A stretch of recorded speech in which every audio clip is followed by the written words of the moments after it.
Hello, our truth warriors, and welcome back to the Atlantic Underground. Today, we're going to discuss something I stumbled across by chance, and it's a country that many of us have never heard of. It's the Free Republic of Liberland, and it's formed a sovereign state located between Croatia and Serbia and has existed since 2015.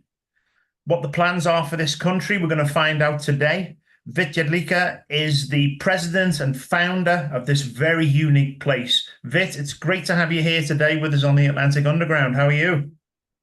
A pleasure to be here, Chris. I'm doing great. First thing I'd like to ask is, how did this come about? Well, that was fairly simple. We wanted to start a new country, so we looked for a place to start it. We want to start the freest country in the world. So we looked it up for like 2 years. We're looking for a piece of land. And then we went there and stick the flag there. And the rest is history. Wow, that's really cool. Who did the land belong to, and how was it unclaimed? It's we're still the only entity claiming this parcel. It's 7 square kilometers between Croatia and Serbia. The former owner, known owner, was Serbia. At some point, they stated they don't mind creation of Liberland was not formed on the territory of Serbia, even though it was not like a direct statement, but it was a nice statement that they don't have any claims on the other side of Danube, which would contradict the Liberland claims. That was only 11 days actually after the proclamation of the country. And then, we received quite a bit of interest from international media. It's really funny when we have some discussion on our Wikipedia page that there is not enough media resources, but if you look into the media resources on our Wikipedia page, it's basically all the mainstream media. I don't think there is a single mainstream media that wouldn't have written about Liberland at the time. And yes, we received quite a bit of applications, around 200,000 in the first week, which I think we beat United States by a huge margin. And imagine, how many times is Liberland smaller than the United States? We're 10,000 times smaller than Croatia. Yet now we've got 750,000 people that applied for citizenship. So it's a huge support, potential support for Liberland that we are trying to utilize for the formation of the country itself. How many people do you think the country would hold? Well, if we had the same density like Monaco, which is 3 times smaller, we would be able to have roughly 144,000. I like the biblical connotation of that. Yeah, absolutely. Is there any dispute for this land still between Croatia and Serbia? Well, that's the fun part. Like, there are many disputed parcels, but Liberland is basically the only parcel that is not claimed by either side. So it's kind of undisputed from that position, even though Croatia claims that it's part of the dispute somehow, but they don't claim it, right? So it's a difficult situation for them in which they sent a diplomatic letter. We actually settled Liberland properly in August, and they sent the diplomatic letter to Serbia. So like now Liberlanders are kind of moving in, so we will take jurisdiction over this parcel, but it's in direct contract claim to their own constitution. They cannot enlarge their territory by diplomatic notes. They cannot create new jurisdiction based on diplomatic notes. So do you think we can cut so I can fix the lightning? Yeah, absolutely. Let me just pause it 1 second. And we're back. Now, you're on the west bank of the Danube River. Does the river border lie within Liberland? The river border we have a river border with Serbia. It's around 3 kilometers long. And that is our river border. With Croatia, we have a channel that is around 90% of our border with Croatia, which is a deep channel because it was the former place where the Danube was floating. That's how it actually got to be created, right? The Danube changed path, and Croatia is insisting on the old pathway, while Serbia is saying no, the middle of the Danube is the border. Yeah. And if Croatia ever claimed Liberland, they would not be able to claim all the other parcels on the other side of the Danube, which are roughly 10 times bigger. So there is a huge incentive for them not to claim Liberland, which which is kind of protecting us in a way against them deciding to claim us, because they can kind of either lose the dispute with Serbia or with Liberland, but then it's a huge win for them, of course, and we just need to be able to sell it to them over time. Yeah. And speaking of protection, are you within your rights to protect the land against neighboring countries? Well, this is, of course, difficult when you're a small country and we have to use our diplomatic channels. And yes, everything after 1 year of settlement, which we have right now, 1 year and 1 month, or even a little bit more than that. Of course, it was a challenging time. They tried to oppress us in all different ways.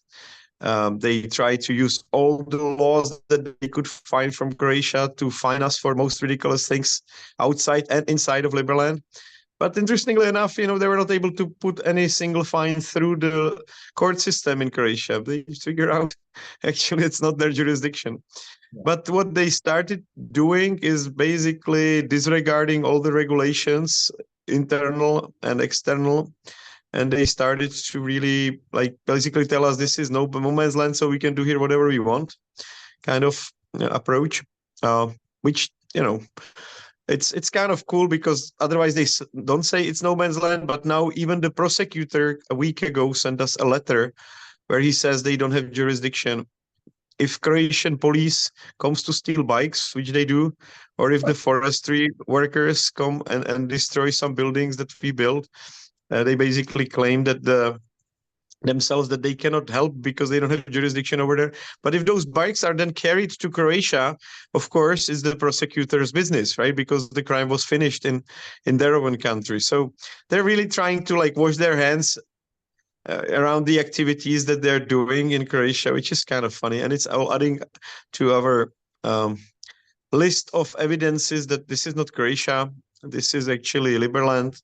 And they already did recognize us, which is exciting. So in all the documents now, Liberland is referred to as para-state. It's no longer any organization or I don't know, a micronation or something like that. No, we are actually described in Croatia's legal documents as a para-state, which is a kind of a nice award that we got from them recently. Absolutely. What does it take to have somebody become a citizen of Liberland? Do you have to be from a certain area or a certain country to fall under the legislation of being able to live there? Not really, no. So, okay, long-term living is only possible for people from Schengen without any problem right now. So if you have EU citizenship or Schengen, then you don't have an issue. Otherwise, you're being terrorized literally by Croatia. Which is kind of funny, because then you have only 7 days to stay in Liberland. So that's why we decided we will make a 7-day citizenship by settlement, which is kind of exciting. So anybody that comes to Liberland can get citizenship in 7 days if they already have e-residency, and e-residency takes really a couple minutes to obtain online. So we just need to identify people that are coming. And we need this massive, we had the online immigration, 200,000, we need to flip, and we need to also put it in reality, and we need to get these people to actually physically come down to Liberland. So we are announcing, and I'm actually going to announce it this week, it's very fresh, the creation of the 7-day citizenship by settlement program. Otherwise, you can also not come to Liberland. If you become the shareholder of the country, which I believe is an exciting possibility, then you can also get the citizenship online without stepping a foot in Liberland. Yeah. So that's another option, acquiring 5,000 merits online on our website. And to become a citizen there, do you have to be rich? Do you have to have so much amount of money behind you to be able to go over there? Well, if you want to be the citizen by investment, then you need $10,000. But if you want to just become the citizen by settlement, you really don't need much money. You just need to be able to afford to sustain yourself for the 7 days in Liberland. That doesn't require much funding. Yeah. And if people want to live there and build properties on the land once they get citizenship there, is the land a leasehold arrangement similar to Crown land with a 99-year lease? Well, right now we're happy to also give freeholds to anybody that is able to maintain their property in Liberland.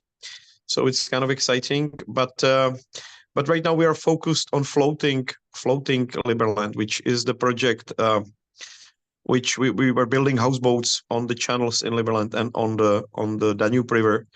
Those are the two most protected areas against any kind of Croatian intrusion. And yes, we're having quite a challenging, I would say, half year in front of us, which we need to smartly get through to settle Liberland, or to keep the settlement up and running and expanding, despite the Croatia's activities inside of Liberland. Yeah. What do you have planned for the infrastructure of jobs for the likes of doctors, dentists, shopkeepers, police and fire services moving forward to establish a fully operating community there? Well, we've got a very nice app for Uberized policing. So it's like a ride-sharing application which is used for policing of Liberland. But it's also used if you need any kind of service or any kind of help. It's also used for that. So it's a good way to really get things rolling business-wise in Liberland. And we will hope to really shrink the cost of maintaining security in Liberland to minimum by optimizing it with a mobile app. So that's one thing. Then the medical business is something which I'm personally involved, not the state. I started to build a clinic in the center of Liberland with the support of Sándor Habsburg, a very famous guy with the royal family background. Habsburgs were the ones that were ruling this territory for more than 200 years. I'm very familiar with that. Yeah.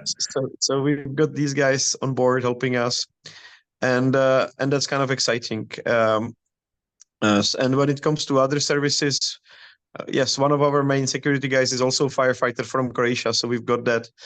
But right now it's not that necessary. We really need more people in Liberland to be able to protect ourselves better against any kind of activities that Croatia is moving forward. And I'm not talking about any violent activities. I'm talking about the destruction of property and stealing of property, which cannot go on like this much further. So we just need more people to be able to push forward our rights. Yeah. Now, you mentioned the Habsburg family there. I mean, they have a massive history right throughout Europe for centuries. Unfortunately, they lost their positions quite a while ago. Are you dealing, I think you're dealing with Carl van Habsburg there. This is a gentleman that was a former member of the European Parliament with around about a net worth of 15 million. Are they looking to invest and grow something within Liberland and support what you're doing there? I'm talking actually about his close relative. There are two branches of the family, and this is the other one, which is Sándor, His Royal Highness Sándor Habsburg, who is the gentleman that actually lives in the Schönbrunn Castle in the center of Vienna. So he's still got the almost entitled to him by Austrian government to occupy the castle that the family was using when it was ruling the country. Yeah. And what currency are you using within Liberland? What have you adopted as the main currency there? Well, right now, of course, the cryptocurrencies are number one thing. The Liberland government is spending mostly Liberland dollars, which are now traded on multiple global exchanges. And Liberland merits as a share of the country is also going to go to the exchanges fairly soon. Yeah. And what gives the currency its value there? And is it something that can be transacted outside of Liberland as a cryptocurrency? Of course, it's globally traded cryptocurrency now available on places like Maxi, Uniswap, and multiple other exchanges around the world. So, especially the decentralized one, I really like that world. Where you don't have to do any KYC, you just sign in with your private key, and you can do any kind of decentralized business right away, exchanging the values for whatever you want. Yeah, that sounds good. Now, voting in Liberland, it will be run as a kind of a free country or a democracy. How does voting and organizing the oversight of the citizens happen within Liberland? Well, we built, I would say, the most advanced blockchain governance on the planet with, I think, very smart combination of different constitutional elements. We are basically a corporate government, which basically means that the people that have merits, that have paid taxes in Liberland, have a positive say. They choose the people in Congress, but the Congress itself is in check by democracy, because majority of people, one person, one vote, can get rid of any laws that Congress passes. But they're also in check by constitutional court, by republic, making sure that the government doesn't organize anything outside of security, justice, and diplomacy. We really want our government to be limited and focused. And then there is the Senate of Liberland, kind of House of Lords of Liberland, that also has the veto power, so that the Congress doesn't pass anything against the vital interest of the senior members of Liberland government. Yeah. And as a corporation, as you said just then, will it operate similar to a business where there will be shareholders and people can become majority shareholders by buying the most shares within that? Well, we actually come up with a system where it's almost impossible to buy majority of shares. The shares are being continuously distributed. Every year we distribute less and less shares. And right now it's kind of evenly distributed to the contributors in a, I would say, reasonable way. So again, the more taxes you pay, the bigger shareholder you are in Liberland. This is the biggest difference compared to other countries. Not just that the taxes are kind of zero, but if you pay them, you become the shareholder of the country you're living in, which I believe is a groundbreaking approach to the way that societies are run, and it will be very soon seen that this is the right approach to the statehood. Yeah. Now, would Liberland be able to enter events in the future like the Olympics, the World Cup, or even the Eurovision Song Contest as a separate country? Is that something that they would have the power to do moving forward? Well, I don't believe that Eurovision is something where we really want to be in a sense, but on the other hand, we already are organizing multiple international tournaments that are happening either in Liberland or in on the ARK village, which is our Serbian village right next to Liberland on the Serbian side of the river. Yeah. We had the major international chess tournament. And next month we are organizing triathlon, and of course, out of these local competitions, we are going to have some winners, and they can participate on international tournaments, but step by step. And this triathlon, for example, is organized, and there will be a competitor or lady that is actually like #1 in Europe. She has won the European triathlon competitions, I think 7 times already.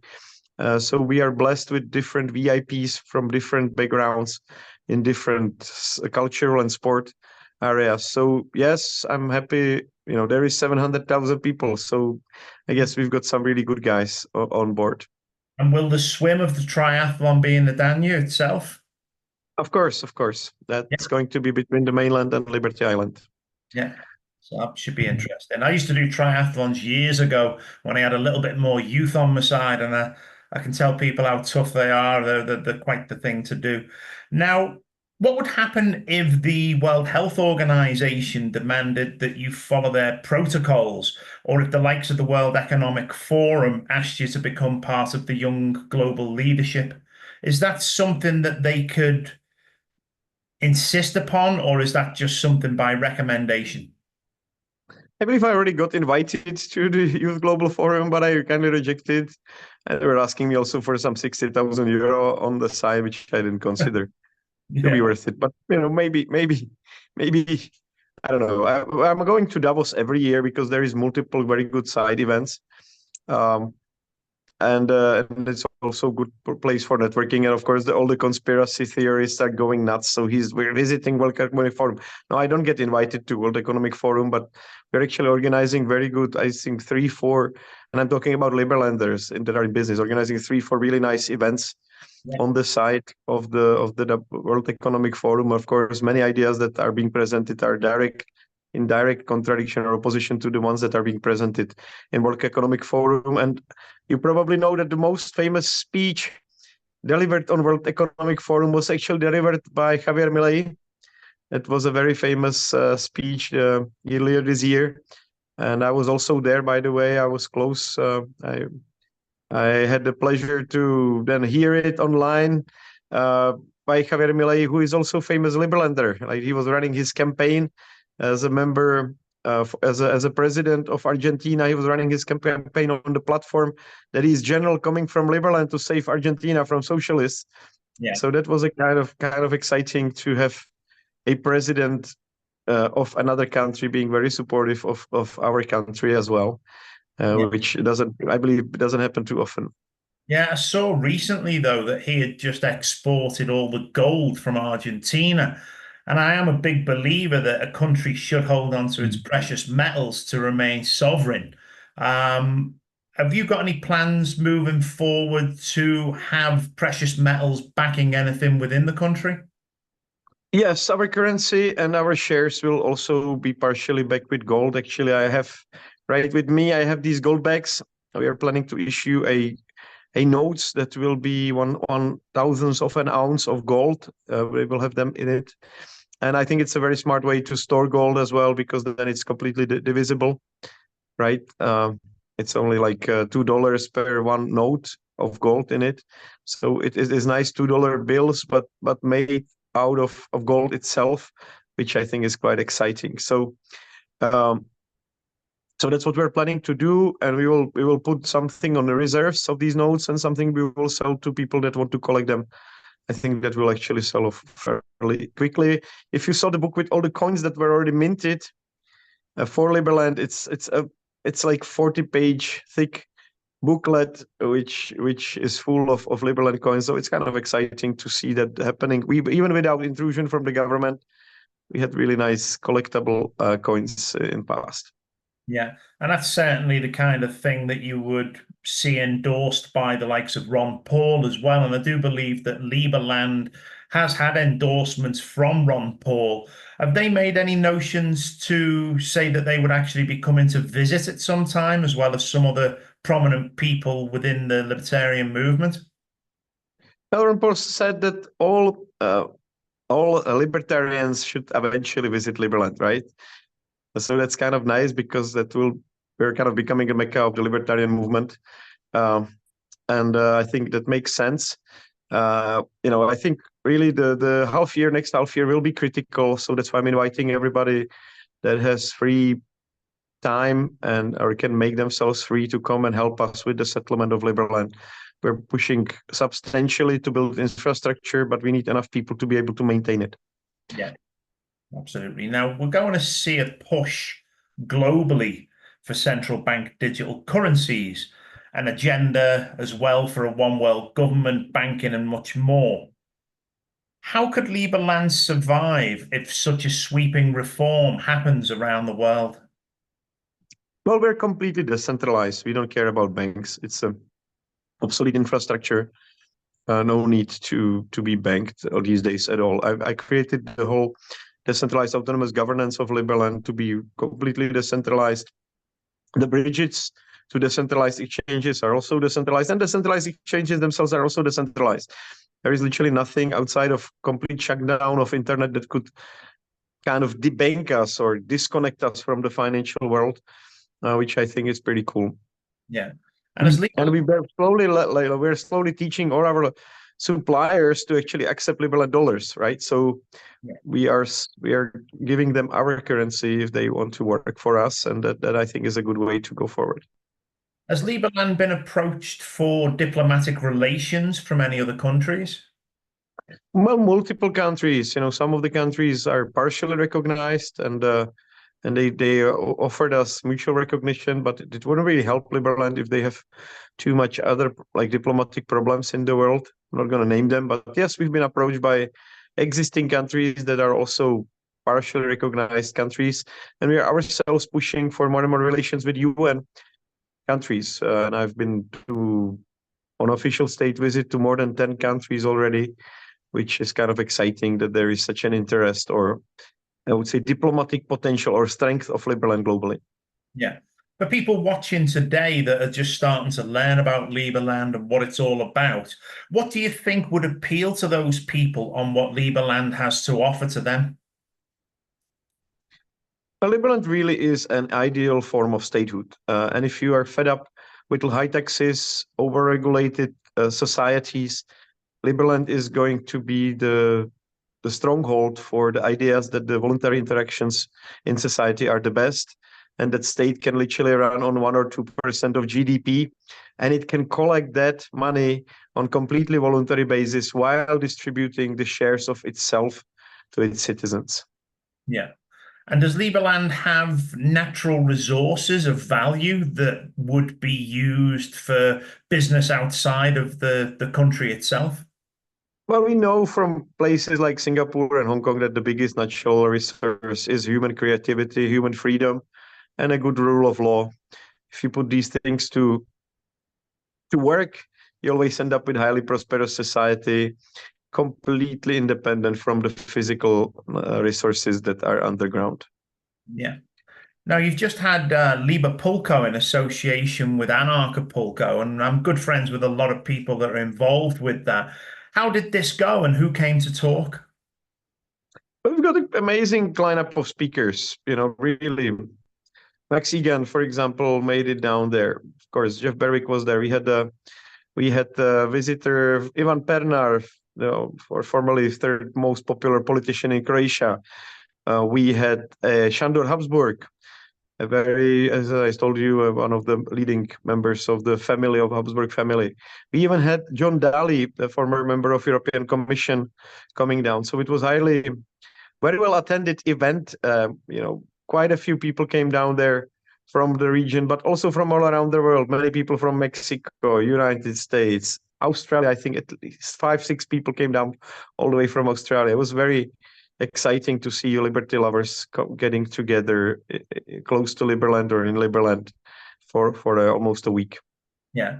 Now, Anarchapulco obviously does have an anarchist movement background. Would Liberland be seen more of an anarchist movement because of this, or is this something that you're looking to distance yourself from?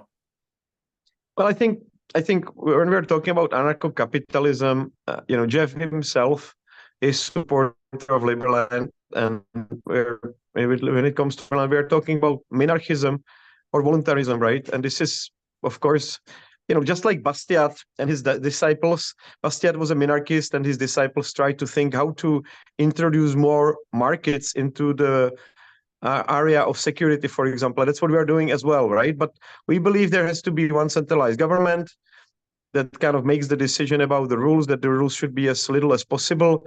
And we can experiment with introducing markets even to policing, like we do actually, or even have a market of judges, as we are also planning to. So decentralizing or putting more markets into diplomacy is also an interesting concept. Maybe we could put some monetary rewards for different achievements in different countries, and we let the people collaborate on those achievements. But it's the most difficult part. But otherwise, we're actually able to really privatize and decentralize and put markets in almost all the elements of statehood, while actually being fully recognizable country, because there will be a centralized government that will be still something that the rest of the world or the other governments can interact with. Yeah. And is it true that Liberland has a consulate in Colima in Mexico?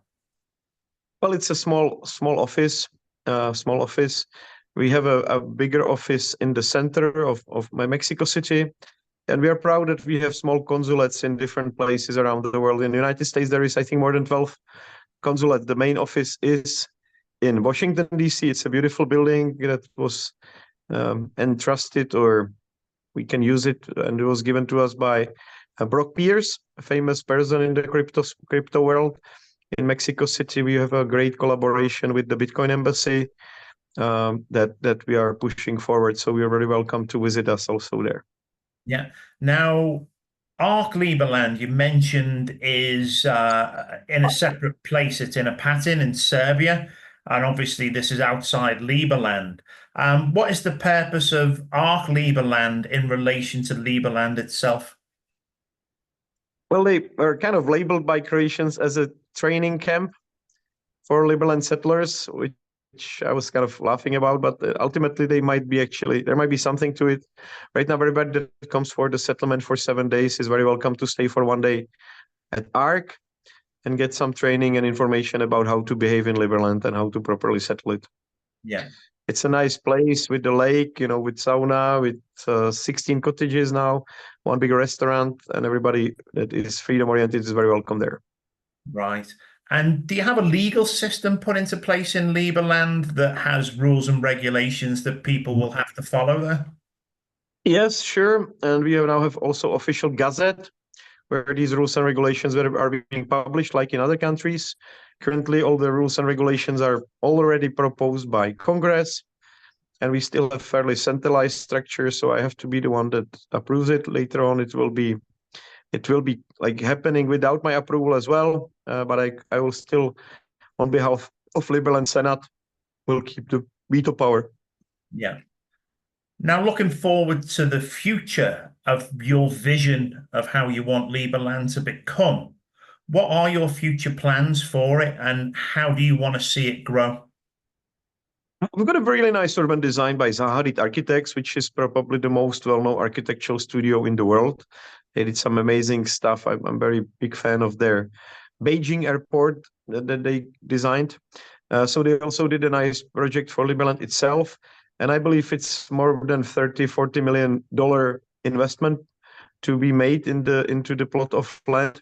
Maybe initially we'll start a little bit lightly, making a big natural adventure ground out of Liberland with a couple of services like the medical center. But later on, let's see where the demand for construction in Liberland will lead us to. But again, I'm excited to have the best architects in the world to help us lay the plans for it.